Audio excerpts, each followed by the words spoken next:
आप सभी का स्वागत है अनु हिंदी एकेडमी पर। ये जो हमारा टेस्ट चल रहा है वो हिंदी गद्य साहित्य का, जो कि डॉक्टर रामचंद्र तिवारी के बुक से क्वेश्चन बने हुए हैं। बहुत ही महत्वपूर्ण क्वेश्चन है। इसमें कुछ आपको टफ और कुछ आसान क्वेश्चन भी मिलेंगे और कुछ नए क्वेश्चन, कुछ पुराने क्वेश्चन भी देखने को मिलेंगे आपको। तो इस बुक से हमने एक भी प्रश्न नहीं छोड़ा। जितने भी पेज तक अभी मैंने क्वेश्चन बनाया है, सभी क्वेश्चन जितने बन सके सभी मैंने क्वेश्चन बनाने का प्रयास किया है। तो आप लोग ये ज़रूर देख सकते हैं जितने भी वीडियो अभी तक अपलोड हुए हैं। ये जो हमारा है 6वां टेस्ट चल रहा है। आज हम इसमें देखेंगे 57 क्वेश्चन, और क्वेश्चन बहुत ही महत्वपूर्ण है आज के भी। तो चलिए अपने क्वेश्चन की तरफ आगे बढ़ते हैं, और जो लोग न्यू होंगे चैनल को ज्वाइन कर लेंगे।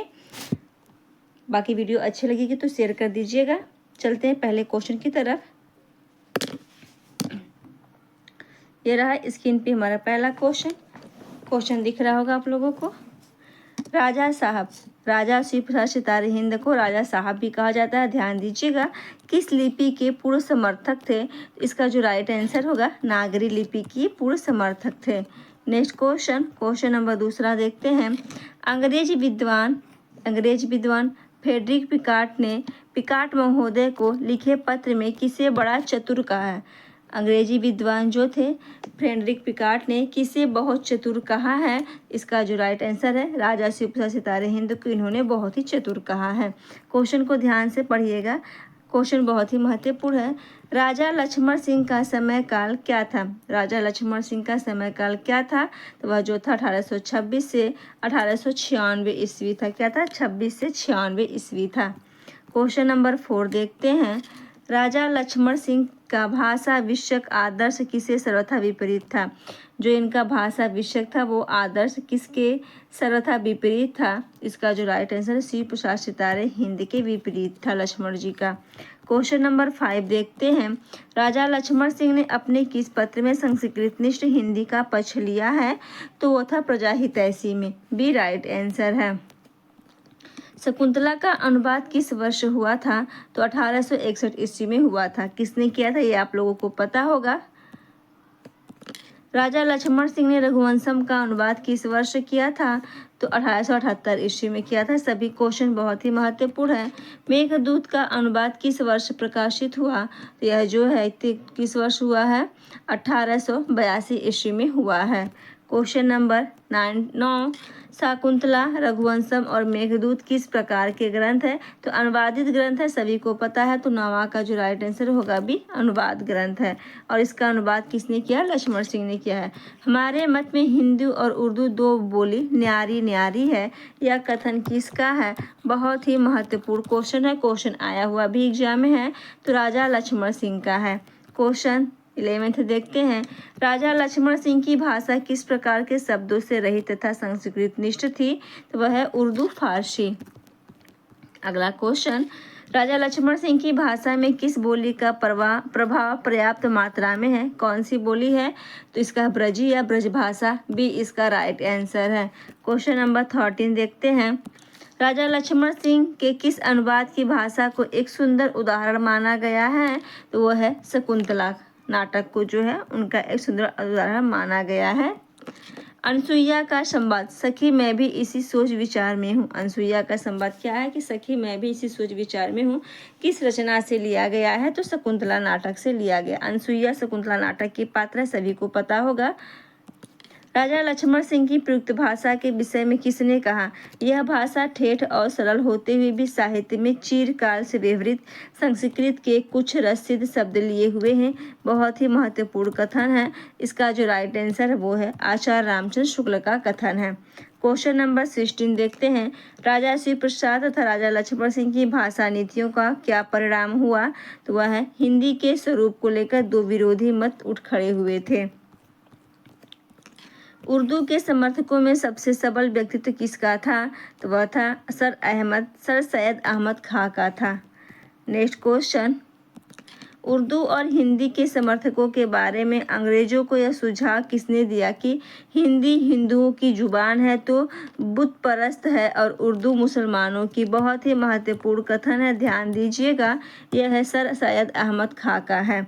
नेक्स्ट क्वेश्चन, किस प्रसिद्ध फ्रांसीसी विद्वान ने सर सैयद की हृदय की प्रशंसा की और उर्दू का खूब समर्थन किया है? तो वो है गाथादत्तासी। बहुत ही महत्वपूर्ण क्वेश्चन है, ध्यान दीजिएगा, बहुत ही महत्वपूर्ण क्वेश्चन है। नेक्स्ट क्वेश्चन, श्री नवीन चंद्र राय 1863 से 1880 ईस्वी में किस समाज के सिद्धांतों के पोषक थे और कहाँ हिंदी का प्रचार किया? तो ब्रह्म समाज और पंजाब। पंडित श्रद्धाराम फुलोरी ने घूम घूम कर कहाँ हिंदी का प्रचार किया और किस धर्म की शिक्षा दी? तो वो था पंजाब में बड़ा आश्रम धर्म की सी इसका राइट आंसर है। क्वेश्चन नंबर 22 देख लेते हैं। संस्कृत निष्ठ एवं फारसी अरबी मिश्रित भाषा संबंधित अतिवादों से दूर रहकर जनता की वाणी को किसने पहचाना था? 22 का जो राइट आंसर वो भारतेंदु हरिश्चंद्र। क्वेश्चन नंबर 23 देखते हैं। भारतेंदु हरिश्चंद्र का जीवन काल या समावधि क्या है? कब से कब तक माना गया? 1850 ईस्वी।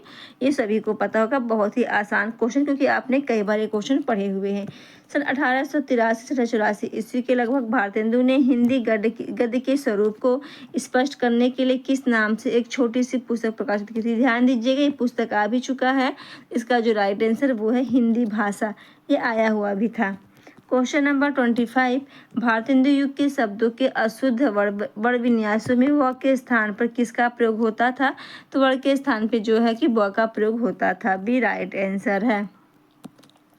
हिंदी नई चाल में ढली भारतेंदु का यह कथन किस पत्रिका और वर्ष में प्रकाशित है? बहुत ही महत्वपूर्ण क्वेश्चन है ये, ध्यान दीजिएगा। 26 का यह है हरिश्चंद्र मैगजीन, जो कि 1873 ईस्वी की है। क्वेश्चन बहुत ही महत्वपूर्ण है, ध्यान दीजिएगा सभी लोग, ठीक है। क्वेश्चन नंबर 27 देखते हैं। भारतेंदु के समय शासन संबंधी शब्दों में निम्नलिखित में से कौन अंग्रेजी शब्द प्रयुक्त होने लगा था? वह जो राइट आंसर है उपयुक्त सभी, म्यूनिसिपैलिटी, हाई कोर्ट और कलेक्टर, पुलिस, जज, गवर्नर, वायसराय, लॉर्ड सभी प्रयुक्त होते थे शब्द। नेक्स्ट क्वेश्चन, वस्त्र एवं वेशभूषा संबंधी शब्दों में किन अंग्रेज शब्दों का प्रयोग चल पड़ा था? इसका जो राइट आंसर है कोट, पैंट, शर्ट और two shirt but boot collar, दोनों सी राइट आंसर है। क्वेश्चन को ध्यान से पढ़ के आंसर दीजिएगा। फतेहपुर आगरे के गोपालकृत भरी विलास का रचना प्रकाशन काल क्या है? इसका जो राइट आंसर है वो 1845 ईस्वी। 13 क्वेश्चन, आगरे के रंगीलाल कृत तोता मैना की कहानी का लिपि काल कौन सा है? तोता मैना की कहानी जो 1850 ईस्वी की है।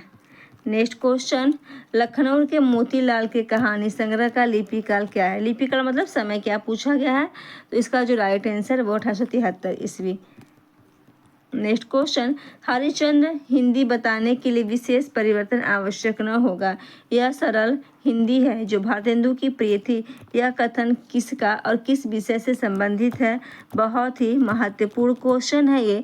32 का यह जो है भारतेंदु हरिश्चंद्र से संबंधित है, उनकी जो सरल हिंदी है उसी से लिया गया है ये। क्वेश्चन नंबर 33 देखते हैं। भारतेंदु की प्रेरणा से उनके जीवन काल में किन गद्य लेखकों एवं कवियों का अच्छा मंडल बन गया था? इसका जो राइट आंसर है समसामयिक लेखकों का, ध्यान दीजिएगा, ए इसका राइट आंसर है 33 का। क्वेश्चन नंबर नेक्स्ट देखते हैं। भारतेंदु मंडल के गद्य लेखकों के प्रमुख नाम किनका है? तो इसका राइट जो आंसर होगा डी, सभी है। भारतेंदु गद्य के सभी कवि हैं, इसमें जितने भी कवि हैं। प्रताप नारायण मिश्र का जीवन काल क्या माना गया है? तो 1856 से 1894 ईस्वी है। नेक्स्ट क्वेश्चन, मिश्र जी की भाषा विषयक आदर्श किसके जैसा प्रतीत होता है? तो प्रताप नारायण मिश्र जी की जो भाषा विषयक वो भारतेंदु से प्रतीत होता है, बी राइट आंसर है। क्वेश्चन नंबर 37, मिश्र जी के लेख प्राय किस प्रकार के होते थे? तो मिश्र जी के जो लेख है वो आत्मविव्यंजक होते थे। कैसे होते थे? आत्मविव्यंजक होते थे। क्वेश्चन नंबर 38 देखते हैं। डॉक्टर रामविलास शर्मा के अनुसार भारतेंदु युग के किस लेखक ने अपनी भाषा को सबसे सर पर दौड़ाया है? तो वह प्रताप नारायण मिश्र। बहुत ही महत्वपूर्ण क्वेश्चन है, ध्यान दीजिएगा। क्वेश्चन नंबर 39 देखते हैं, एक मिनट। अन्य किसी लेखक ने पाठक से इतनी आत्मीयता से और इतनी ज़्यादा बातचीत नहीं की। डॉक्टर रामविलास का शर्मा, यह कथन किस लेखक के विषय में कहा गया है? तो प्रताप नारायण मिश्र के बारे में रामविलास शर्मा ने कहा है। क्वेश्चन नंबर 14 देखते हैं। श्री बालकृष्ण भट्ट का जीवन काल समय क्या माना गया है? तो वह 1844 से 1914 ईस्वी। बी राइट आंसर है। क्वेश्चन नंबर 41 देखते हैं। वैज्ञानिक प्रगति से पूरी तरह परिचित बालकृष्ण भट्ट ने अपने समय में किस प्रकार के लेखक थे? तो वह जो लेखक थे किस प्रकार के थे? प्रगतिशील और यथार्थवादी लेखक थे। ध्यान दीजिएगा, बालकृष्ण भट्ट। साहित्य को जनसमूह के हृदय का विकास मानने वाले लेखक कौन है? तो रामविलास शर्मा 42 का बालकृष्ण भट्ट है। साहित्य के जनसमूह के हृदय का विकास, ये क्वेश्चन बहुत ही बार आया हुआ है। देखिए, बहुत ही महत्वपूर्ण क्वेश्चन है, आगे आ भी सकता है किसी भी एग्जाम में। बालकृष्ण भट्ट के अनुसार किन शहरों के कुछ पत्र यवनिका शब्दों के बिन बिन कर अलग करने का यत्न कर रहे थे? यह जो है कलकत्ता और बम्बई का। नेक्स्ट क्वेश्चन, बालकृष्ण भट्ट के अनुसार भाषा के विस्तार का सदा क्या क्रम रहा है?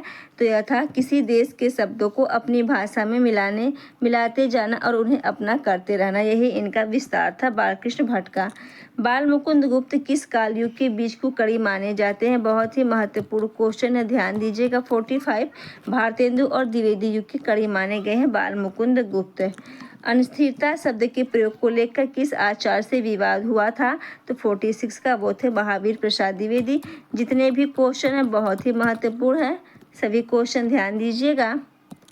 हिंदी गद्य शैली को व्यवहारिक, चुस्त, चुटुली, ओजस्वी, व्यंग्यपूर्ण तथा प्रवाहमयी बनाने में सर्वाधिक सफलता किसे प्राप्त हुई है? तो वह बाल मुकुंद गुप्त को हुई है। सी राइट आंसर है। आपकी भाषा चुस्त है, यह कथन मुख्य रूप से किस लेखक की गद्य शैली के संदर्भ में कहा गया है? तो बाल मुकुंद गुप्त। ध्यान दीजिएगा, ऊपर हमने पढ़ा था कि इनकी भाषा कैसी थी, उसी में से एक पूछ लिया गया है, तो चुस्त थी, ये बाल मुकुंद गुप्त की है। बाल मुकुंद गुप्त ने अनावश्यक और अप्रचलित किन शब्दों का प्रयोग अपने लेखकों में नहीं किया है? लेखन में ध्यान दीजिएगा, पूछा गया तो वो उर्दू शब्दों का उन्होंने प्रयोग नहीं किया है। बी राइट आंसर है। क्वेश्चन नंबर 15 देखते हैं। भारतेंदु युग के सभी गद्य लेखक हिंदी की किस मूल प्रवृत्ति को पहचानते थे? तो यह जो है परंपरागत मूल प्रवृत्ति को पहचानते थे। 51 देखते हैं।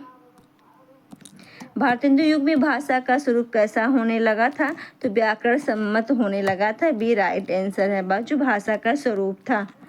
भारतेंदु युग में हिंदी पर किन भाषाओं का प्रभाव बना हुआ था? तो ब्रज भाषा और कहीं कहीं पूर्वी बोलियों का प्रभाव था भारतेंदु युग में। 2-1 को छोड़कर अधिकांश गद्य लेखक किस भाषा में शब्द ग्रहण करने में संकोच नहीं करते थे? तो यह जो था कौन सी भाषा थी? अंग्रेजी से। 53 का ए है।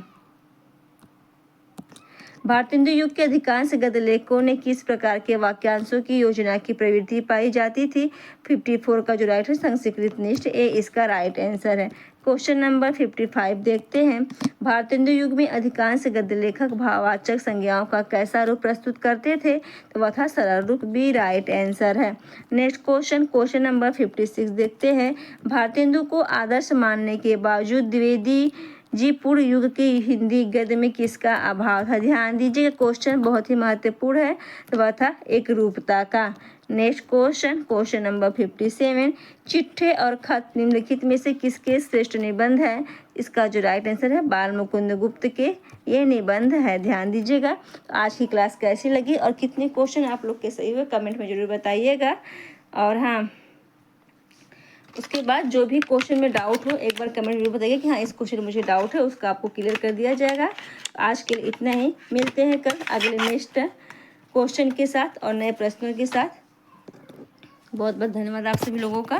क्लास को शेयर कर दीजिएगा सभी लोग।